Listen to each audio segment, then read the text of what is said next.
ये हैं मिस्टर मनसुख, उम्र 60 साल।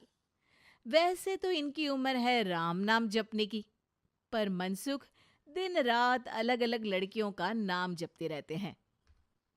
अरे लड़की, सुन तो, तेरा नंबर क्या है?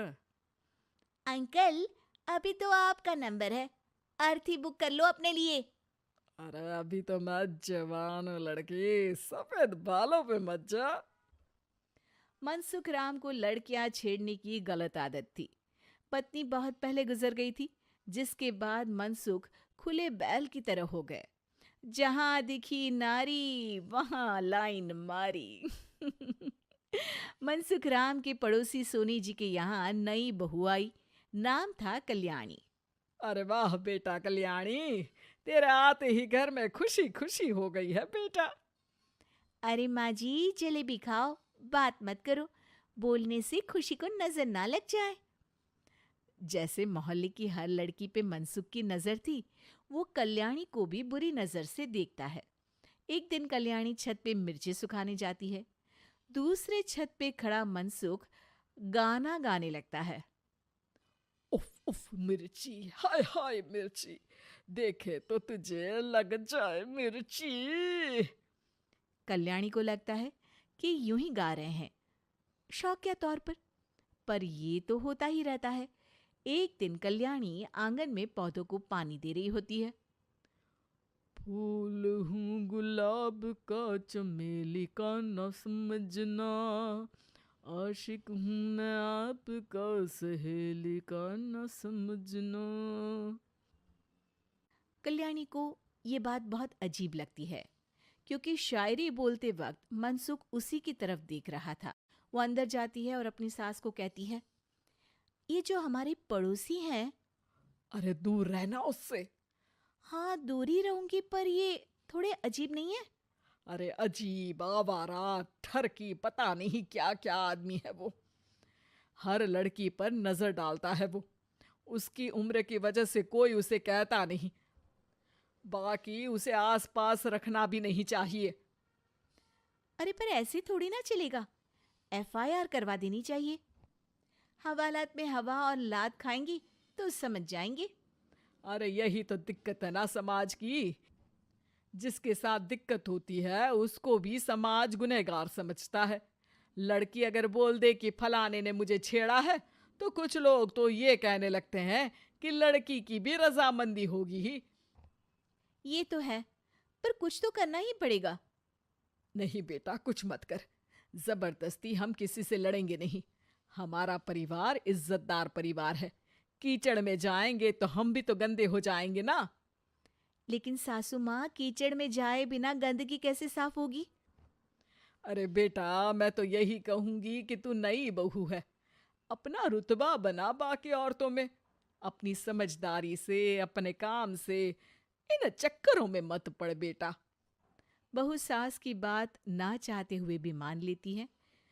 और कई ऐसे मौके आते हैं जब मनसुख बहू पर उल्टे कमेंट्स करता है। जैसे एक दिन जब बहू छत पर सफाई कर रही होती है, तो मनसुख छत पे आकर गाना गाने लगता है। तेरा ध्यान किधर है, तेरा हीरो इधर है, तेरा हीरो इधर है। मेरा ध्यान तो आपकी हरकतों पे ही है, थोड़ा आप भी ध्यान दो कि क्या कर रहे हो आप। अरे बहुत तीखी हो, और मुझे मिर्ची पसंद भी है। अरे वाह। बुढ़ाओ कहीं के। बहू वापस अपने कमरे में नीचे चली जाती है। वो किसी को बताती नहीं है कि आज मनसुख ने उसे क्या कहा, ताकि घर में टेंशन ना हो। एक दिन बहू घर के बाहर रोड पर ठेले वाले से सब्जी खरीदने जाती है। भैया, प्याज के भाव कम करो ना, बिना प्याज काटे ही रुला दोगे वरना। तभी बहू की नजर मनसुख पर पड़ती है, जो वहां से गुजर रही एक लड़की को देखकर कहता है, शीशी भरी गुलाब की, पत्थर पे फोड़ दूं। तेरे लिए तो जाने मन जीना भी छोड़ दूं। लड़की सहम जाती है। उसकी उम्र शायद 18-19 साल की रही होगी।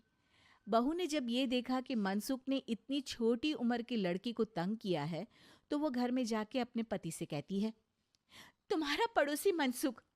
अरे बहुत नीच आदमी है। अरे कुछ करते क्यों नहीं उसका? अरे मैं क्या करूं? पड़ोस में गंदगी है, हटानी तो पड़ेगी ना। मेरा साथ दोगे? दूंगा, लेकिन करना क्या है? हम फंसेंगे तो नहीं ना? डरो मत, अच्छे काम करने से डरना नहीं चाहिए। उस दिन कल्याणी अच्छे से तैयार होती है और मनसुख के घर जाती है। अरे वाह, आज तो घर में चांद उतर आया है। आपकी शायरी, आपके गाने मुझे यहाँ खींच लाए। शाम को मेरे पति और सास घर पर नहीं रहेंगे। आप मेरे घर आ सकते हैं चाय पीने।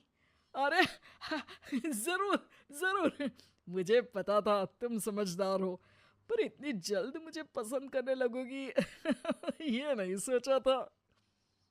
चाय पे इंतजार रहेगा।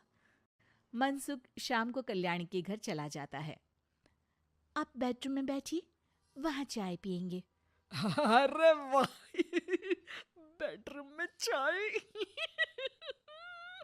मनसुख हंसता हुआ बेडरूम में जाता है और वहां का नजारा देख के घबरा जाता है। वहां पर मोहल्ले की वो सारी लड़कियां खड़ी हैं जिनको आज तक मनसुख ने छेड़ा था। कल्याणी भी बेडरूम में जाके दरवाजा अंदर से बंद कर लेती है। अब बेडरूम से सिर्फ डम डम डिशुम डिशुम की आवाज आती है और बीच बीच में मनसुख की चीखें भी सुनाई देती हैं। अरे माफ कर दो बिटिया, अरे नहीं नहीं नहीं, अरे डंडे से नहीं, अरे अरे लग जाएगी, अरे आई। बेडरूम का दरवाजा खुलता है और मनसुख की हालत एक लुटे फटे कौवे जैसी हो जाती है। किए की सजा तो मिलनी ही थी आपको, लेकिन आपकी और आपसे ज्यादा हमारी इज्जत का भी ख्याल रखना था। इसलिए इस बार शांति से धर धर के धरना किया हमने आपकी। अगर जरूरत पड़ी तो बाहर जुलूस भी निकाल सकते हैं। आप ऐसी गलती नहीं करूंगा, मुझे माफ कर दो। बहू मनसुख को बाहर छोड़ने जाती है। मनसुख अपने घर की तरफ बढ़ता है। वैसे आपको चाय कैसी लगी? मनसुख अपने दुखते गाल पे हाथ रख के कहता है। कड़क